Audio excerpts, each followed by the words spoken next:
Singolo!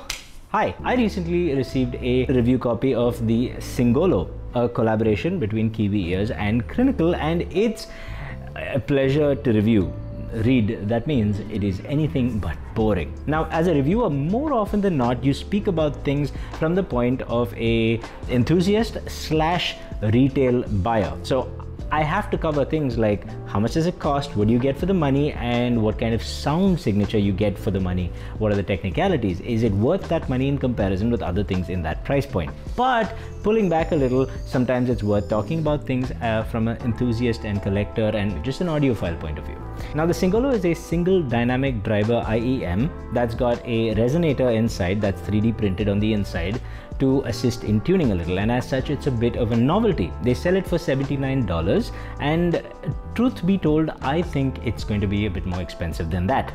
The reason I say this is because the cable that comes with this is exceptionally cheap feeling. That's not really an issue. If a cable works, it works, right? But more than likely for a long-term usage, I think you might have to buy a better cable with this, but you don't have to, it works.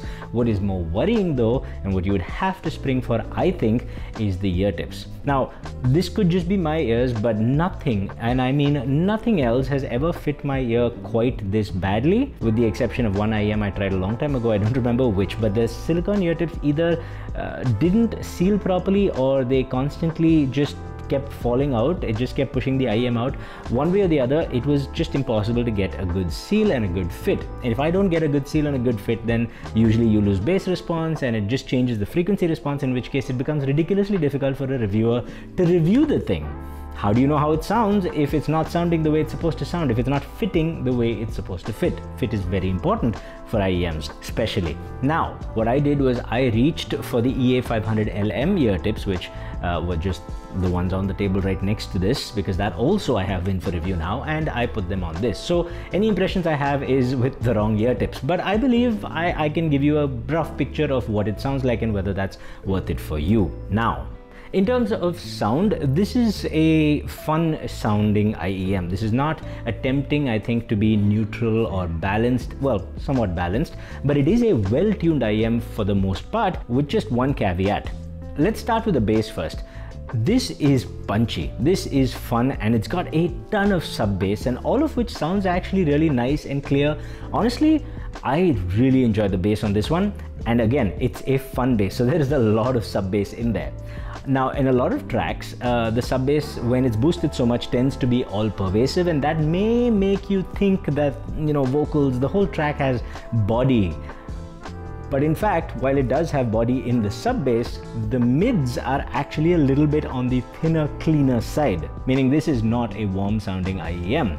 Lower mids, usually if there's a little bit of warmth, that lends itself to certain genres like heavy metal and hard rock. Assuming that you don't make it too warm, it can just be fine for most of the other genres as well.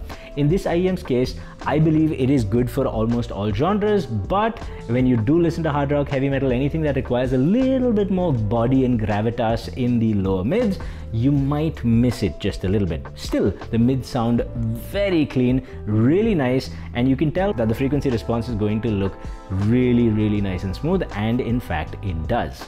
Now, the one caveat is the mids as well as the highs sound just a little bit on the sharp side, and it's not like there's a stabbing peak somewhere. At least I didn't hear it that way. I just heard an overall sharpness.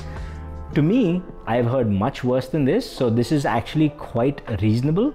But for longer listening sessions, for my personal preferences, I wouldn't necessarily opt for this IEM for the same reason. That sharpness is not my thing. Maybe it's yours. I suspect if you like Moondrop's usual tuning, the sort of thing that the Aria gives you, then you might like this as well. A little bit of spiciness, a little bit of sharpness. Even male vocals tend to sound a little bit thinner because of that dropout in the 300 Hz region, and a little bit sharper because that peak is more towards 3.5 kHz rather than the usual 2.5 to 3 kHz. I suspect that is the reason. If you're a little more sensitive to sharpness in the upper mids and the lower treble, then this might bother you even in the short term. For me, I was able to palate it for a while, but what would happen every now and then is, even with the ear tips I used with the SIMCOT EA500LM ear tips, the earbuds would just come out a little bit, I would lose that seal, the bass would go down, and then the sharpness would be even more sharp because it's contrasted by a lowered bass. So fitment is definitely an issue here for me. In a lot of tracks this sounded really tight and really punchy in the bass. The mids sounded really clean, and there was an airiness where there should be an airiness. Separation was good, imaging was reasonably good, and things like soundstage I won't really get into, because the fact is it does well for a single dynamic driver. But when the going gets tough, when there's complex passages of music, this does seem to tend to lose its composure a little bit. So if your music choices don't usually use a lot of heavy guitars all chiming in together, or big orchestral sounds all happening all at the same time, if you tend to listen to pop, hip-hop, EDM, that sort of thing, this is a fun IEM. This is what a V-shaped tuning should probably be a little more like, in fact, with the exception that it's not that warm. Overall, I think it's well tuned. It's definitely a flavored IEM, but it's well tuned and well executed for what it's trying to do, with that one caveat that the sharpness in the upper mids and trebles may be fatiguing for you over a long period of time. I know it tends to be a little bit fatiguing for my personal preference. Now, I'd be remiss to not compare it with other competitors around the $80 price point. I would choose to compare it with the Hexa for technicalities, because the Hexa is just better overall. It's better at layering, it's better at imaging. It's a multi-driver IEM as well, to be fair. It's not a fair fight, but hey, it's at the same price point, so it's worth mentioning. So is it worth the $79? Well, like I said, it's probably going to set you back more than $79, but I think it hangs. The Hexa is a bit of an exception and it's very good, but even the SimGod EA500 isn't that great at like complex music and layering. It's pretty decent, but it doesn't really hold a candle to the Hexa.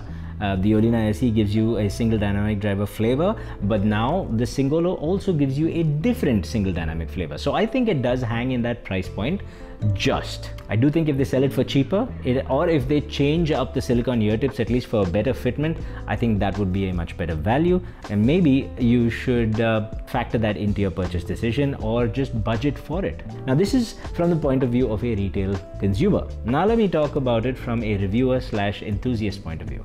For me, I get the IEM for free to review, so it's all well and good for me to say it's great, right? Because it's kind of novel. It uses that Helmholtz resonator to tune out the 300 Hertz range, I think, and it's very cool. It's not new technology, but I think using this in this fashion in an IEM is pretty novel.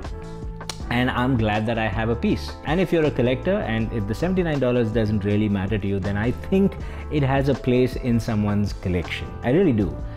It's a cool IEM, it's well executed, and it's a flavored single dynamic driver IEM at the end of the day that is reasonably capable, all said and done. Now, I'll leave you with one last thing. Always try before you buy, or buy from a retailer where you have easy returns, because you don't know if the fit doesn't work for you. Even with third-party tips, you should have the option. It's $80, and if that's the one IEM you're going to buy this year, then you probably want to be able to trade it in for something else if it doesn't work. It's certainly an interesting project by Crinacle, and I'm happy to have the review unit here.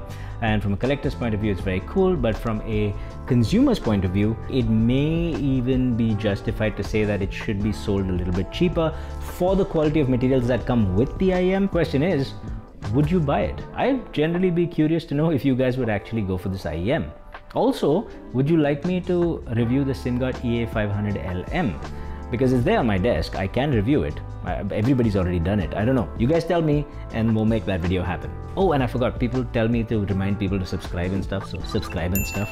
All right, that's it for today. I'll see you in the next one. Stay happy, stay peaceful, stay colorful. Namaste.